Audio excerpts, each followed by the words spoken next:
joining me today is author Angela Harders. She wrote Tales of a Toxic Teacher.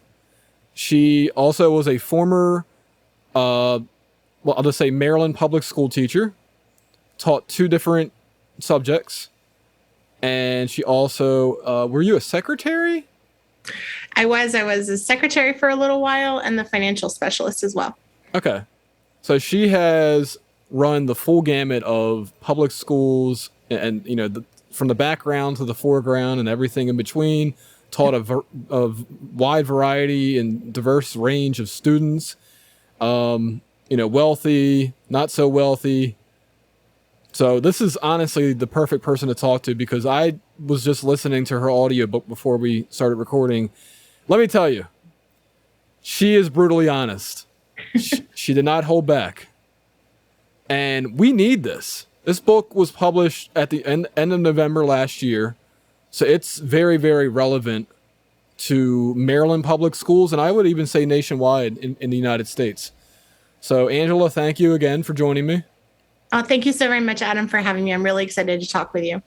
And like I said, it was just, I got mini PTSD because I was a former long-term substitute teacher. I did, 3 or 4 months in 2009. Mm-hmm. And then in 2013, I did another 3 months. The first time around, I was a long-term sub from April until the end of the school year. And then 2013, I was actually a substitute teacher at a brand new school that had just opened. So everything was new to everybody. Wow. And it was a different experience that second time around because, the students are, they're fresh off of summer vacation. And, look, unless you spent time on that side of the desk, you don't know. Yeah. You don't know. And when I tried it again in 2014, very briefly, as just what do they call that? A short-term sub? I don't know. Yeah. I lasted 3 days and I said, I'm done. It's not worth it anymore. It's not worth my frustration. It's not worth potentially getting into a fight with a student, getting a lifelong injury. And my mini PTSD came from when you talked about, I actually had a nightmare when, about this scenario, where you talked about a teacher who was being beaten up by a student and people were just standing around filming it. Yep. So, thank you so much for writing this book. I just want to say that it's just so needed right now. Oh, thank you. Thank you very much. And more people need to know about it. And that's why I wanted to bring you on, I knew that you wrote a book about the realities of teaching. I didn't know it was going to be this good. So, well, thank you very much. I'm really excited for you to get to the end of it and then let me know what you think after you finish the whole thing. Well, I can tell you what I think just reading or listening to 3 chapters, which is we need to stop talking about the problems and start working towards the solutions and not just say that and actually implement it as much as, people who work for the government can, because really it's a cooperation to solve these issues. It's not going to be solved just by teachers and administrators and staff. And students themselves also can't do it because they're young people. Yeah. And they grew up with it. This is the life they know. Mm-hmm. Well, and a lot of times we don't really even take their opinions into consideration. Like when we have discussions about curriculum or things like that, students really aren't a part of those discussions. It's, people that are higher up that are very, very removed from the classroom. And like you said, if you haven't been behind the desk, behind a teacher's desk, it is really, really hard to comment on that if you have not experienced it for yourself. And I'm really thankful that you had that experience as a long-term sub and a short-term sub. And I truly believe every single politician should have to be a sub at least once in their career. They won't be able to survive a day. But I think it would really help to give them a real inside perspective into what schools are like today. Because yes, we all went to school at some point in our history, but school that we went to even 10 years ago is not what we're encountering in schools today. And I think it's important that politicians can really see what it's like and experience it for themselves, what it is to be a teacher. Yeah, now we can solve the basic issues of I'll just say a relative of mine works for the county school system, and she has to buy her own supplies. And I find that to be preposterous. Yeah. I mean, to have to, well, back when they got reimbursed during tax season, it was one thing, but I found out that they don't do that anymore, apparently.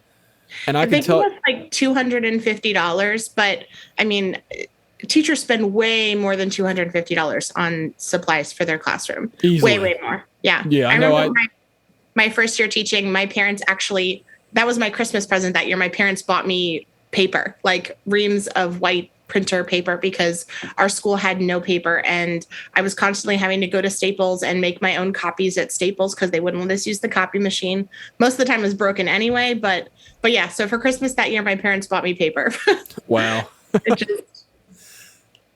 It honestly, if that's what I needed, that'd be a perfect Christmas present. It shouldn't have to be that way though. So, politicians we can solve these budgetary issues, and that should not even be a thing. And it is. Now, these more psychological issues are the ones that, we can't solve, and that they're going to have to be done really at the parental level. And I would say that politicians, and this is politically incorrect to say, but we should not be encouraging toxic parents. And a lot of policies do. And I'm not going to go into specifics, but people out there know what I'm talking about. And I really, truly believe that, and I know that you are a religious individual. I'm not a religious individual, but I do think that when we got away from a moral background, moral fabric, and that also could be that somebody's own personal beliefs, even if they may not believe in a higher power, they still have a foundation of, I want to be a good person, and if I'm not a good person, like for me, it's, I don't want people thinking that I'm a bad guy. And when I die, I don't want them saying, he was a jerk, and go kick his gravestone down. That's what kind of keeps me grounded. And also just, you want to leave an impression and make the earth a better place, while we're here. Right. Well, I think whether you're religious or not, I think it really comes back to what you mentioned about having that morality and having particular values. And so part of what inspired me to write my book, Tales of a Toxic Teacher, was really looking at the way that human beings interact with one another. And actually in my home, and the first book I ever wrote was called Gospel-Based Parenting. It was about my journey into gentle parenting and really having an understanding of what it means to treat another human being, in particular my child, with respect and with kindness and with gentleness, setting boundaries when appropriate, but really treating them as a unique individual and honoring who they are as an individual, while also being sure to treat them in ways like with honesty and without threats or manipulation or things like that. And having that kind of foundation. And then when I look at the classroom and I see this is the entire way that our schools are functioning. Schools can only function through force, through threats, through intimidation, through coercion, through isolating children, through denying their needs, through minimizing their problems, and taking away their stuff. Exactly. Taking away their things, literally trying to force and coerce them to do what we want or to learn what we think they should learn in the way that we think that they should learn it. Humiliating students with things like behavior charts and lots of other things that we see in classrooms all over the place. And when I started seeing that all of those things that I just mentioned, those are all in the power and control wheel of domestic violence. And that's what led me to create the power and control wheel for toxic teachers. And when we have a foundational commitment that I am not going to interact with another human being based on threats or coercion or force or manipulation or intimidation, Like if that's our mutual commitment that we're not going to treat people like that, and then look through the lens, how does that apply to children in the classroom? How can I interact with a child in a classroom without punishments and threats and bribes and isolation and all these other things that we know are toxic and harmful? Right. And I agree with you. And I think we're all guilty of being toxic in some way, shape, or form. Yeah. And if we say we're not, we're probably a narcissist liar. Yep. And but you know, we can always correct our behavior. Mm-hmm. You know, and I always say the best apology is changing our actions. Yeah. And so I'm glad you brought that up, because that was definitely something that stuck out, was the parallels between, like you said, domestic violence and, you know, inside of schools. I mean, there's really, you laid out the argument very well in your book. So if anything, that definitely needs to be something that is talked about, you know. Mm-hmm. And I mean, it's something so, I don't want to call it basic, because when you say basic, it's almost like it's insulting, but it's not. Foundational is the word. Let's go with foundational. So it really is foundational. Mm-hmm. What I also loved about the book is that you did not censor the words, which, you know, that I loved it, because I was not expecting it in you know, in like what I would call an academic book, you know. And to see that in the I think it was an introduction, it was an introduction. A student, the first day of school, I'm just gonna say it, called you a bitch. Yep. A fucking bitch. Yep. And people first 5 minutes of my first class. First 5 minutes. Yep. It wasn't just the first day, it was the first 5 minutes. Mm-hmm. So, you know, and that's what people need to understand out there, is that this isn't just, you know, show up and teach and you have lessons and you're a bad teacher because you're not doing no, you have so many obstacles in your way as a teacher, and it's a tough job. It's a mentally tough job, and unfortunately can also be a physically tough job sometimes. Yeah. It's definitely physically tough because you got to be standing on your feet all day long. And also, this is another thing that I learned being a long-term substitute. When do you find time to go to the bathroom? Never. You learn to train yourself to hold it for your, 30-minute planning and try to run quickly. But I mean, even things as simple as that, like, and for the children too, like you should be able to go to the bath. I mean, something again, as basic, fundamental as going to the bathroom when you need to, you should be able to do that. Children should be able to do that. And I can't tell you how many times I've seen elementary school kids wet themselves because their teachers wouldn't let them go to the bathroom when they needed to. And it's like, why? That's child abuse. It is. And I'm just going to call it what it is. Yeah. And it's wrong, and it's humiliating and degrading. And I understand, being respectful, but it's like, at what point do you really let people be free and be human beings and take care of their needs as they need to, and without all this, force and intimidation and things like that we really try to put on children. Yep. And you made a note, and this shocked me. Most teachers quit within the first 5 years. Mm-hmm. That's awful. It is.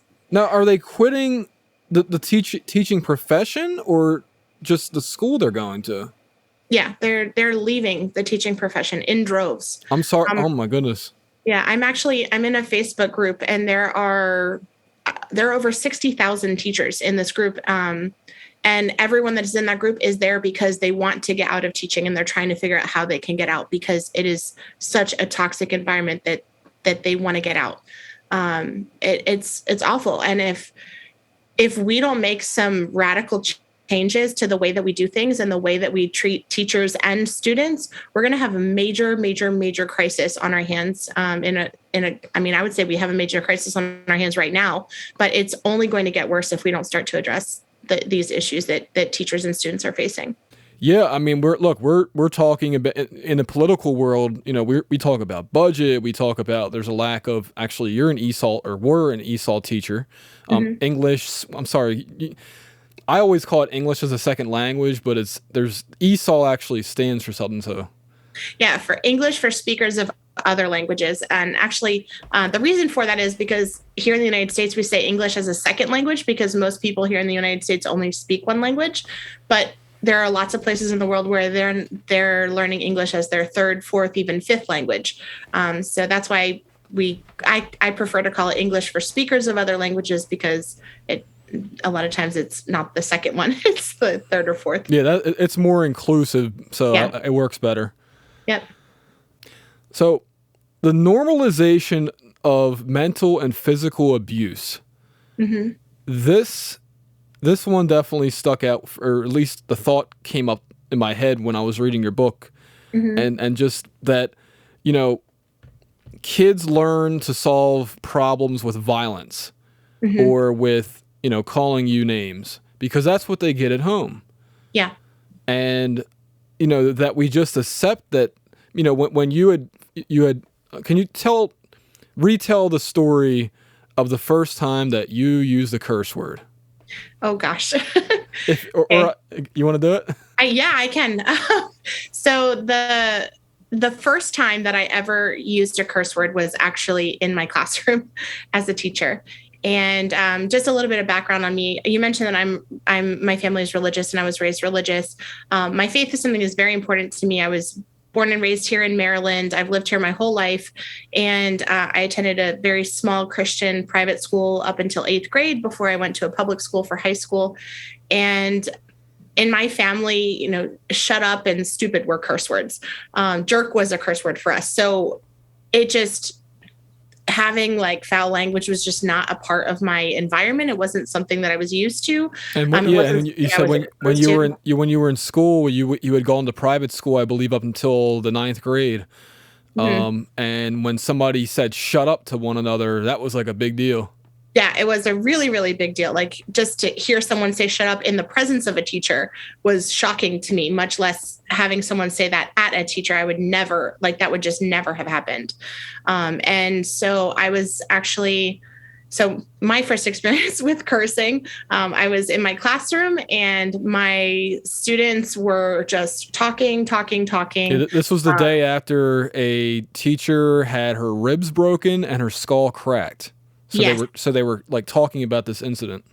Yeah. So there was a teacher the day before, and a girl had jumped her because the girl was trying to leave school in the middle of the day, and the teacher had put her arm out to kind of block her from going out of the door to the outside of the building, and she just clobbered her. And this teacher was a very petite Filipino lady, and the girl just beat the tar out of her. She cracked several of her ribs, cracked her skull, and all these kids started rushing and just were standing there watching this girl beat this teacher. And they were standing there filming the whole thing. And it took security a while to get there. And after that, she ended up, not coming back, of course, for obvious reasons. And so the following day, I had my class there and they were all talking about what had happened the day before. And I'm standing there trying to start my class, and no one is caring at all about conjugating Spanish verbs. At the time I was a Spanish teacher. No one cared about conjugating Spanish verbs. No one cared about their warm up for the day. Like all of them were busy talking about what had happened the day before with this girl and the teacher. And I'm standing there and I'm waiting and I'm waiting and I'm waiting, and no one is even paying attention. It was like 5 minutes went by, 10 minutes went by, and I'm still standing there. And finally I just screamed at them and I just said, I'm tired of you guys treating teachers like shit. Like we put so much time and effort into planning these lessons for you and trying to look out for you and trying to help you with your, getting your goals and having a great future. And you just treat us like shit. And they all, I had never raised my voice like that at them. And they all just stopped immediately and started looking at me. And I was furious. I was like, if you don't give a shit about learning Spanish, then I'm done. Like, I'm not going to teach you any, like, I'm done for the day. I'm just going to sit down. You can do whatever the heck you want. Like, and then you did. And I did. And I went and I sat down at my desk and I was like, I am not teaching you. Like, if you don't care to learn, I am not going to waste my time trying to teach you if you don't care to learn. And so I sat down at my desk for the rest of the day, and they just sat there like in shocked silence for the rest of the period. And And I remember thinking, like, people would walk by, the classroom and, wow, like, your students are so quiet. Like, that was like a win, to have a classroom full of like quiet people working. But inside, I felt awful. I felt awful. And that was when I first realized, like, I am a toxic teacher. I have no right to be screaming and yelling at these teenagers like that and cursing at them. I mean, I right. felt terrible. And so the next day I came to class and I was so embarrassed that I would have treated them in that way. And I apologized to them and I started to cry. And I was really broken over the fact that I would treat another human being with such, just screaming at them like that. And I just lost it with them. And so I apologized and they all came up and they're like, oh, no, don't worry, Miss Harters. Like, they're like, oh, we hear worse all the time. We hear worse at home. Like, our parents treat us worse than this. Like, it's not a big deal. We know you love us, blah, blah, blah. And they were saying that to try to make me feel better, but it really didn't help. I was like, wow, how terrible that, like, it's not a big deal to you that an adult would scream and curse at you like this. Like, that should be a big deal, Right.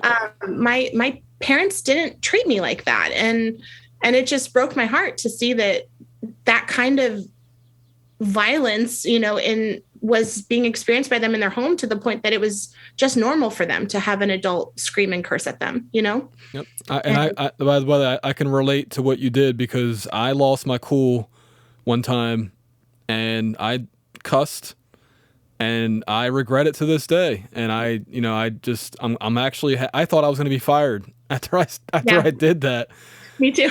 And, me too. But, and like I said, I still remember that. I still remember doing it. I still remember the look on the kids' faces when I did it. And like I said, if I could take it back, I would. Yeah. I would have used different words.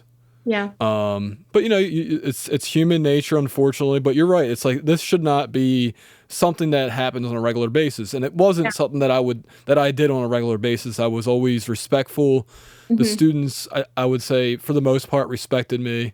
Yeah. But then you were talking about the controlling aspect. Mm-hmm. When I was a long-term sub, I taught high schoolers, and they, some of them would like to listen to music. Some of them would like to chew gum. To me, it wasn't that big of a deal. I honestly didn't even know that these were rules. Like, a kid texting here and there. I honestly just did not know these were rules, and I, let it go, because last time I was in school, prior to that, I was in college. So these were kind of normal things. And as long as you didn't stick that gum on your desk and throw it away properly, and as long as you kept your music low enough where you weren't annoying your neighbors, that was fine. But, when I would have other teachers pop into the room and they're like, Mr. Reuter, you're allowing these students to get away with this? And I'm like, what are they doing? They're like, I'm like, look, here's what my rules were. Don't cuss at each other. Don't cuss at me, especially. Mm-hmm. Keep your music low as long as you're working. Yep. Because I like to work when I listen to music too. Yeah. It's just, some people are better in silence. Other people are better with music. Mm-hmm. So my feeling was, as long as the students were getting their work done and making it at an acceptable level, why bother them about, listening to music, because then they might not do their work at all. Right. But I think that the issue is even deeper than that. Like, when I talk about control, I should put an asterisk in this. Yeah. So the subject I was teaching was audio video, so computer related things. So all the students were on computers. Mm-hmm. So it wasn't like a normal, people think students sitting at their desk. Like, no. They had desk, but primarily their work was being done on computers. Yeah. Yeah, but when I'm talking about control, I mean from the very foundation of it. I'm looking at, you're looking at, why can't they listen to music while they do their work?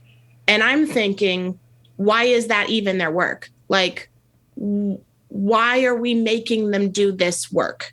Right, and that's deep.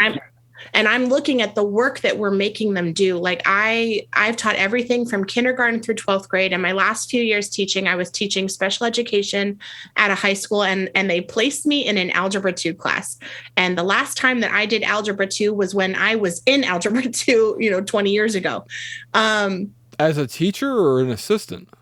I was the special education teacher. So they had a math teacher, and then I was the special education teacher that was there to help support the special education students that were in the mainstream algebra 2 class. Okay.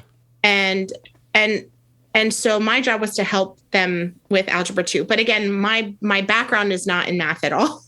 So in order for me to help them, I had to like relearn all of this stuff, right? And I remember teaching myself all these things that I had to teach them, and just looking at them thinking, why am I wasting their time? Why are we spending 2 weeks on how to graph the inverse of a function?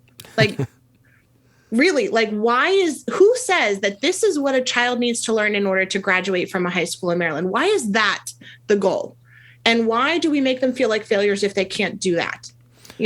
Yes, like, and that's more of the idea that I'm getting at. Like, why are we doing those kinds of things? Sorry, hold on a second. And I love that because it's a deeper issue. It's a foundational issue, and you actually now maybe later on in the book that I didn't see, but you early on brought up the history of the classroom.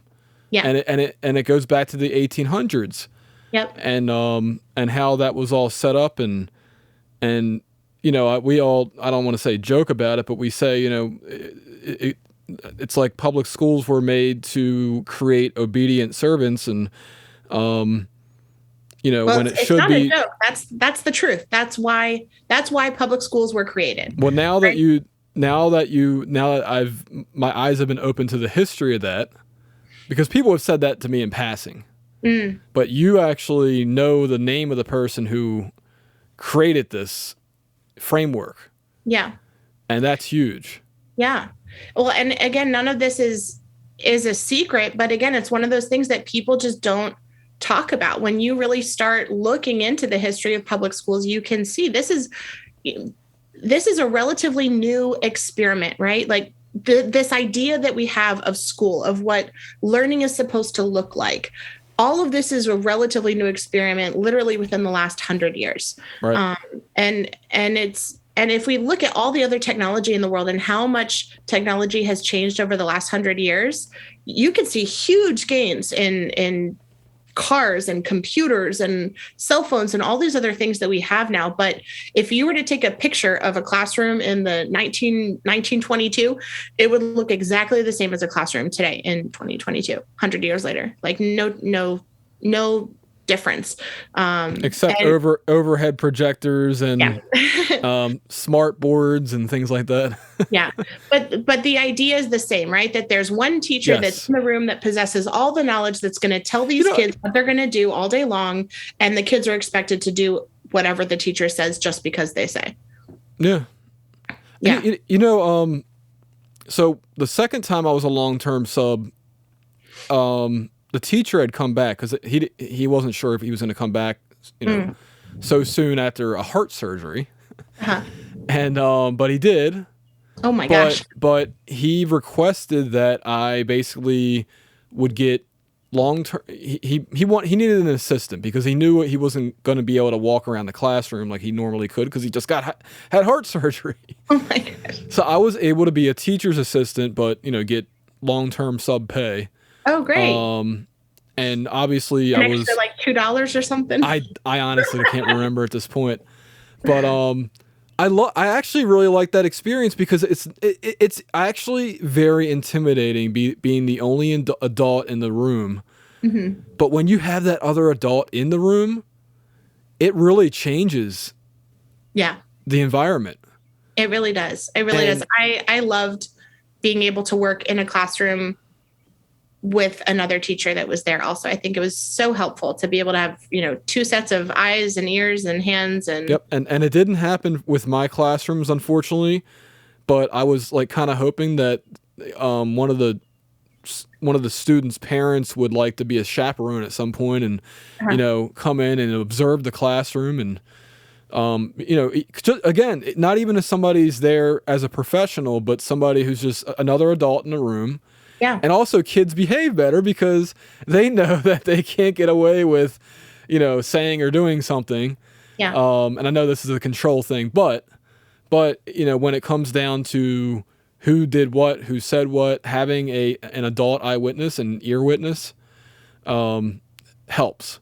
Mm-hmm. But you're absolutely right. Like we don't think about the system at that deep rooted level